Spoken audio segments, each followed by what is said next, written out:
पहिली महत्त्वाची बातमी, महाराष्ट्राच्या अर्थसंकल्पीय अधिवेशनाला उद्यापासून सुरुवात होतीये। या पार्श्वभूमीवर आज सरकारचा चहापानाचा कार्यक्रम पार पडतोय।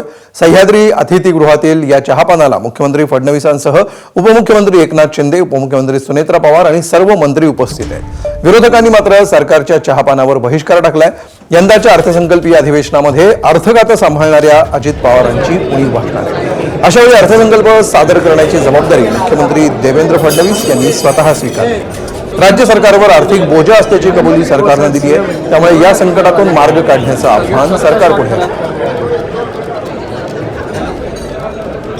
आणि अधिक माहिती घेऊया, आमचे प्रतिनिधी राजू सोनवणे सध्या आपल्या सोबत आहेत। राजू, अधिवेशनाच्या पूर्वसंध्येला काय नेमकं चित्र दिसतंय? सरकार आणि विरोधकांची चहापानाच्या पार्श्वभूमीवर सध्या काय चित्र आहे?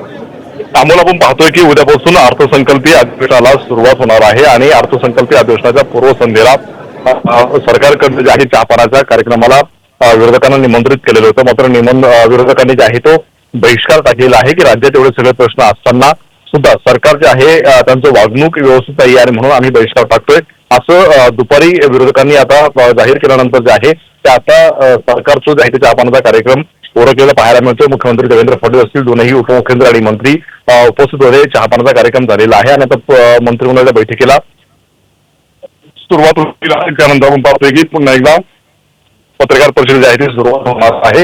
त्यामुळे विरोधकांनी जे जे आरोप केलेले आहेत त्या सगळ्या आरोपांवरती मुख्यमंत्री आणि दोनही उपमुख्यमंत्री जे आहे ते बोलणार आहेत। विशेष म्हणजे अजित पवारांचं दुर्दैवी निधन झाल्यानंतर जे आहे ते पहिल्यांदा जे आहे ते देवेंद्र फडणवीस स्वतः अर्थसंकल्प मांडणार आहे। त्यामुळे अर्थसंकल्प कसा असणार आहे, काय काय त्यामध्ये असणार आहे, याबद्दल काही देवेंद्र फडणवीस बोलतात का हे पाहणं सुद्धा महत्त्वाचं आहे। मात्र विरोधकांनी जे आरोप केलेले आहेत त्या आरोपाला आता मुख्यमंत्री असतील किंवा दोनही उपमुख्यमंत्री कशा प्रकारे प्रत्युत्तर करतात हे पाहणं सुद्धा महत्त्वाचं राहील। अमोल, निश्चित धन्यवाद राजू या सविस्तर माहितीबद्दल। एबीपी माझा, उघडा डोळे बघा नीट।